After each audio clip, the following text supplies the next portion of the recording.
Kita pemanasan dulu lah pagi ini ya. Asik.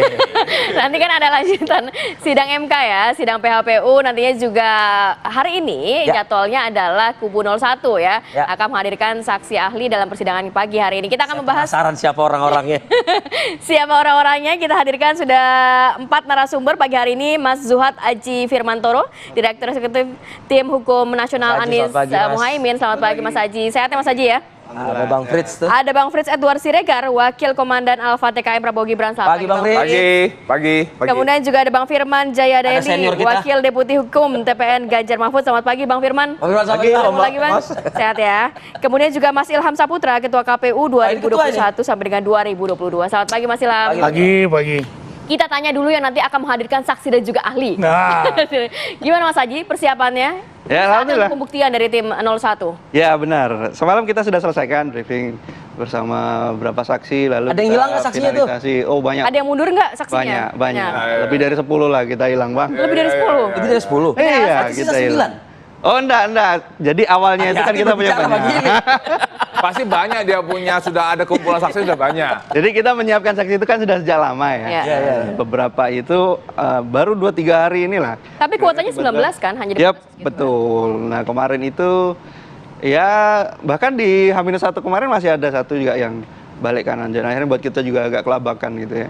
Di awal-awal sudah oke, kita minta keterangannya tertulis, sudah waktu itu menyatakan kesediaan.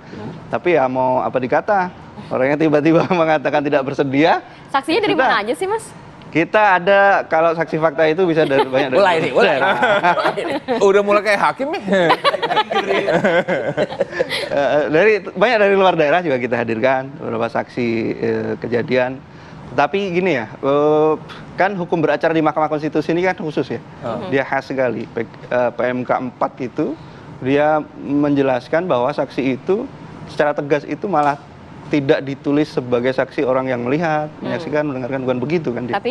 Tapi ya dia yang diberi mandat, ditugasi oleh peserta atau paslon. Lalu juga dia yang memperoleh penunjukan langsung gitu. Nah, baru yang ketiganya saksi lainnya. Jadi memang masuk akal pengaturan ini karena bagaimana kita akan membuktikan sekian ribu kejadian misalkan atau sekian ratus ribu kejadian tapi dalam waktu 14 hari kerja lalu dengan jumlah orang yang hanya 19 gitu. Bahkan satu saksi itu dibatasi durasinya 15 menit ya. Kalau yang saksi kejadian, saksi fakta, tapi untuk yang ahli 20 menit. Nah, makanya kita banyak menghadirkan ahli hari ini. Ahli apa aja tuh? Siapa aja? Jadi ada ahli ekonomi, ada ahli hukum administrasi, ada juga ahli hukum pemilu juga. Nanti ada kejutan Bang Frits, seniornya mungkin berkenan. Ya udah. Nggak, ahli ekonomi. Apa kaitannya sih? Nah, kan kita salah satu dalil dalam permohonan itu kan ngomong soal bansos juga. Nah, jadi untuk mendalilkan itu kita butuh penguatan bansos. Meskipun itu bukan yang anu lah ya. Ya itu menjadi bagian. Jadi sekali lagi kalau kita baca di permohonan kita itu kan 2 hal Bang ya. Satu, kita mendalilkan bahwa prosedur pendaftaran itu bermasalah. Yang kedua, netralitas presiden. Yang dalam hal ini kemudian salah satu indikatornya ada bansos. Gitu. Ada banyak beberapa indikator lainnya. Gitu. Nah, kita untuk mempertegas dalil itu atau membuktikan dalil itu kita menghadirkan beberapa ahli. Seberapa yakin ahli-ahli ini bisa meyakinkan para hakim nantinya? 2 hal yang saya sebutkan tadi kita berada pada keyakinan yang mungkin sudah 99%. 99%? Iya, 99% bisa. Cuman bagaimana nanti hasil akhirnya kan kita nggak tahu, hakim bagaimana kan. Baik. Bang Frits sudah siap menyaksikan saksi-saksi dan juga ahli dari kubu 01 nih, Bang Frits? Oh, sangat siap lah, sangat siap. Kenapa sangat siap kan karena sebagaimana layaknya sebuah proses ya, siapa yang mendalilkan dia harus bisa membuktikan, itu kan satu, ya kan? Jadi kami tentu saja sangat menunggu ini saksi yang diajukan oleh paslon 1 dan paslon 3 itu seperti apa. Karena itu juga akan menentukan kualitas saksi dan ahli yang akan kami sampaikan. Akan ada ahli ekonomi tadi, ahli administrasi juga ada ya Bang Haji ya? Tentu saja kan. Anda sempat ini nggak terdistrak gitu? Ekonomi. Enggak kan bisa lah kita tebak ya dari permohonan paslon 1 dan paslon 3 kan pasti ada soal bansos, penyalahgunaan, kemudian soal kecurangan pemilu kan gitu kan. Kan jadi kan sudah bakal akan kita bicara bahwa ada ahli hukum tata negara, mungkin ada hukum administrasi negara, ada ahli hukum ekonomi, mungkin ada ahli hukum statistik misalnya, kemudian ada ahli mengenai pidana pemilu, kan sudah bisa kita petakan. Jika ahli itu nanti mendiskreditkan paslon Anda bagaimana? Kan kalau kita melihat beracara yang bersidang, kan masing-masing ahli misalnya kan hanya boleh berbicara 20 menit. Dan kemudian kan 20 menit itu kalau saya nggak salah sudah termasuk proses tanya jawab.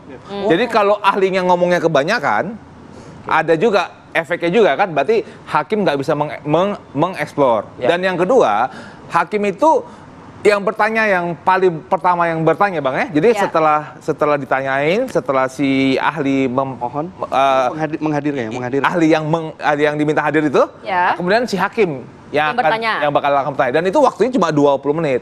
Jadi seandainya kalau MK mempergunakan waktunya seperti yang dia telah dijadwalkan sebagaimana oleh hakim MK, waktu yang dimiliki oleh ahli itu tidak akan banyak. Kalau dari kubu 02 berapa banyak? Tetap 19 akan dihadirkan juga? Dalam konteks yang kami bicarakan tadi malam ya, itu masih 19. Tentu saja ada kombinasi antara saksi fakta dan saksi ahli. Tapi tentu saja kami akan melihat, mungkin ini salah satu karena kami yang hari Kamis ya, kan paslon 1 di hari nonton dulu. Lihat dulu lah ya. Ya, 1 hari ini, besok yang Bang Firman, kemudian Rabu KPU, kita masih bisa begini gitu. Cuman tapi kayaknya pressernya 2 hari lah ya. Oh iya. Jadi menyusun strategi tiap malamnya pasti akan membahas lah, ini kurang, itu pasti lah. Bang Firman ditahan dulu nih Bang, saya ke KPU dulu. Beliau menyebut Mas Aji ada ahli IT. Kalau ada IT nih sasaran KPU nih biasanya kayaknya ini. Iya, sebetulnya kan kalau kita ngelihat tim susunan tim dari tim 01 sekarang itu hampir sama dengan 02 kemarin. Iya kan gitu ya. 02 periode 2019 yang menyoal soal situng. Nah, itu kan juga mendatangkan ahli IT. Nah, dugaan saya kemudian situng itu legacy Anda ya? Legacy saya, legacy 2014 gitu ya.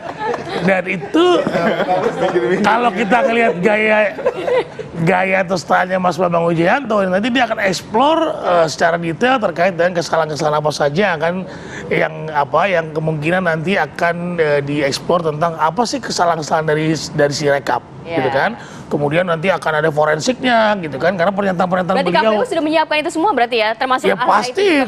Kalau dulu kami sudah waktu kami situng kami mendatangkan ahli dari ITB ketika itu yang mensupport kami juga bahwa kemudian situng ini tidak lantas berpotensi bisa mengalahkan atau kemudian secara sistematis atau dijadikan alat curang. Menjadi alat curang. Nah, jadi nggak terbukti ketika itu karena kami mengkontra juga dengan ahli ITB. Tapi jangan dibaca sama 02, nih 02 datengin IT juga nih. pasti nanti bacaannya 02 kan juga akan melihat counternya dari 01 dan 03 seperti itu. Pasti akan seperti itu.